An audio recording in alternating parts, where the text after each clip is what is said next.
You're listening to Stand Tall and Own It, the podcast for high-performing female leaders who are ready to make an impact by discovering the safety that comes from understanding their own value and exercising their own authority.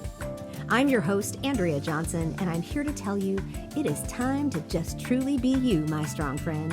It's time to stand tall and own it.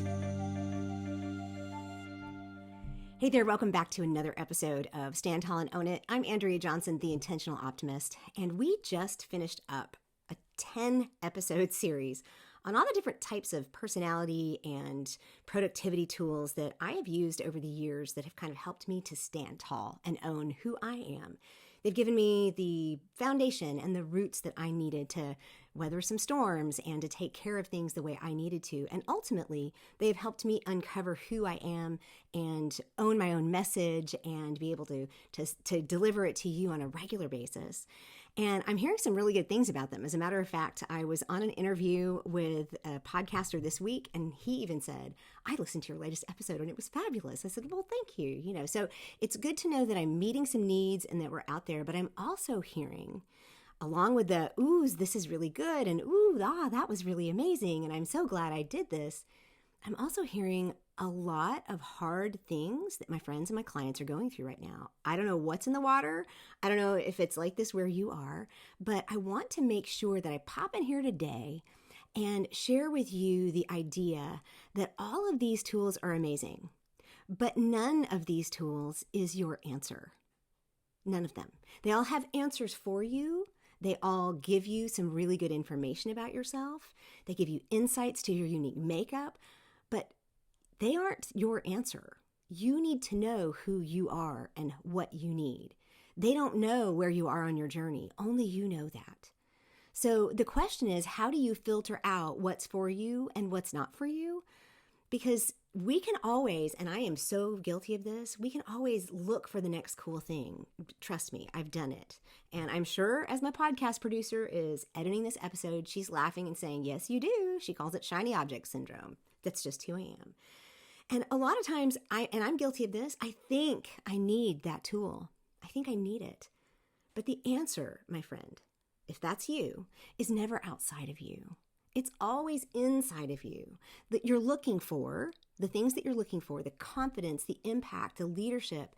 All of it comes from everything that's already there. Transformation is an inside job. So what I want to give you, and I want you to have, are the understanding of who you are, the core values that you already have, because they give you the ability to have confidence to make the decisions and to know who you are. What tool is best for you at this moment? I started with Myers-Briggs at 15, right? And I have added on through the years. So if I put all the tools out there and said, here's the ones you need, it would take you years to figure them all out. But you might need one today, but it also, core values will also give you, or understanding yours, the conviction to know what you really need when you really need it. What are you currently working on, and where are you in your journey? What is your current challenge or circumstance? If you're building your team functionality and processes, and that's your focus, then Working Genius might be really helpful for you in this season. If it's self-discovery, maybe Enneagram or Human Design. If it's communicating your message or working with your team, then it may be DISC. Either way, understanding your core values will give you the authority to make your own decisions and think for yourself no matter what. Because it is super easy, my friend, to assume that if it's good for Andrea or anybody else that I listen to on the internet, then it must be good for me, right? It's very easy to believe or to fall into a belief that I just don't have all the information I need, and I need to put something else in there in order to make space for or make room for and figure out how to handle this particular problem. And then, gosh, are we not conditioned to think that something out there is going to give me the answer without actually stopping to think, do I really need it? So what I want to do here today is give you some hope, because the bottom line is you need to recognize the difference between what challenges you and what's just a struggle, right? You need to understand the difference between those two things, which will also, along with your core values, help you figure out how to move forward with the next tactical piece, whatever it is. I'm not necessarily a tactical coach. I can do strategy, but I don't always give tactics. And when people want me on their podcast and say, I need you to give us some tactics, I'm like, well, I'm always going to say you need to know your core values. But either way, you can take the next tactical step based on the information that you glean from this today. So let's talk about those challenges. What are they? They may be a hard circumstance, but either way, the best, whether they're hard or not, the best way to look at it and the best way to determine if something's a challenge or a struggle is challenges actually make you better. And I mean, I love this. It's like we can say that anything that doesn't kill us makes us better, but I don't like to go that far. Challenges make you better. In the physical sense, my sister and I are both on this becoming strong journey, right? She's doing kettlebells and she's got a weighted vest. I'm doing dumbbells and I'm walking. I have another friend who's working on running another marathon. And so she's got this particular 2-4-2-mile thing that she's doing this week, or 2-8-4 next week or something. I don't know it all, but it's a schedule. And we all talk about in the moment, that was a really hard workout. I've joked that this week I accidentally did 2 hard shoulder workouts in a row. And the next day I was like, what was I thinking? I need to pay attention better because that's a challenge and it's making me physically stronger and making me better, but it was still very hard. The other thing, and the other way it makes you better, is it gives you a sense of anticipation of something new or different. It gives you something to look forward to even though it's hard. I look forward to the feeling of accomplishment when I do that.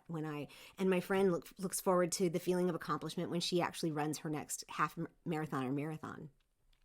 But it also, when it's a challenge, then we actually get encouragement from ourselves and we get encouragement from others. If I were out posting my daily, I have friends who do this, they post their daily runs or they post their daily workouts, other people applaud you, right? This is something that you're doing that really actually makes you better. It also helps us grow up to a next level.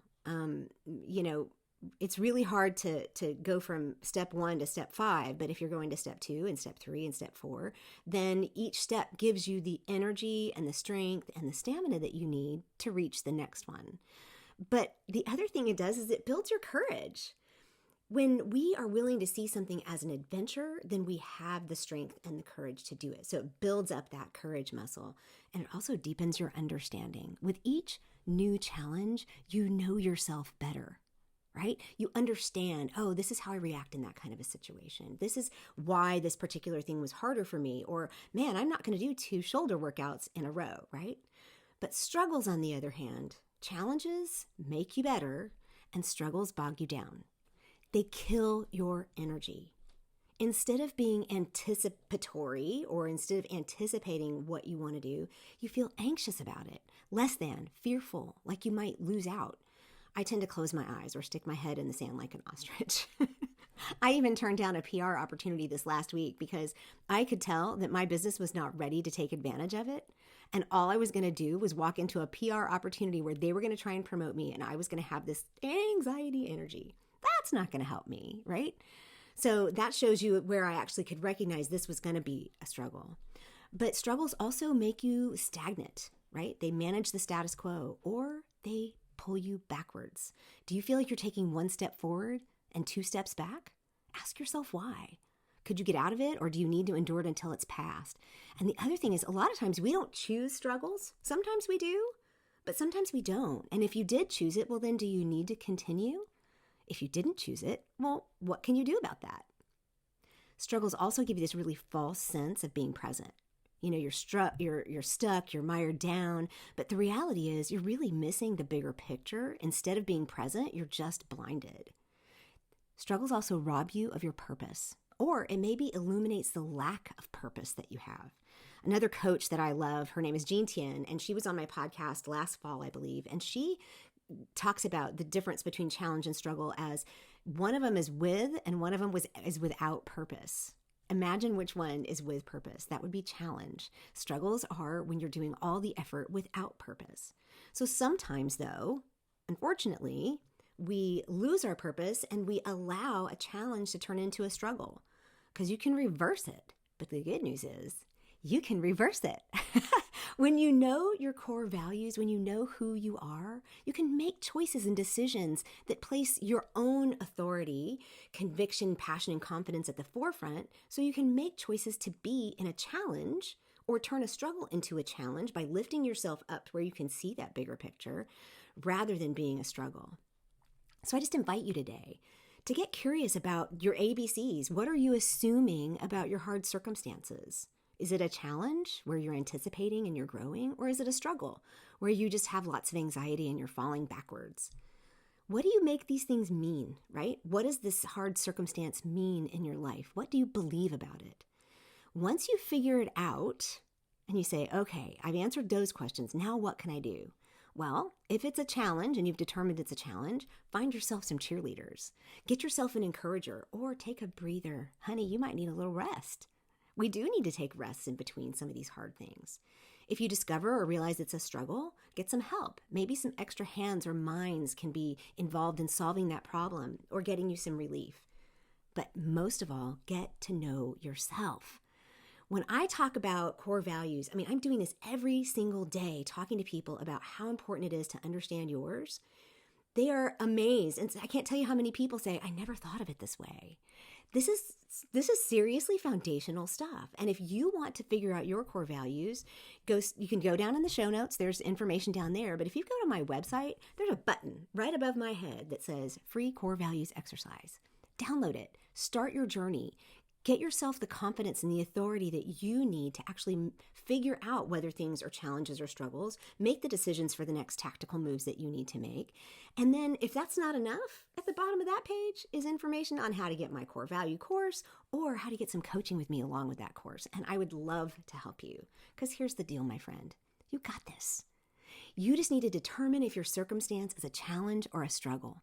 Then decide what to do with it. Your core values will help you. They'll help you make decisions with authority, conviction, passion, and confidence.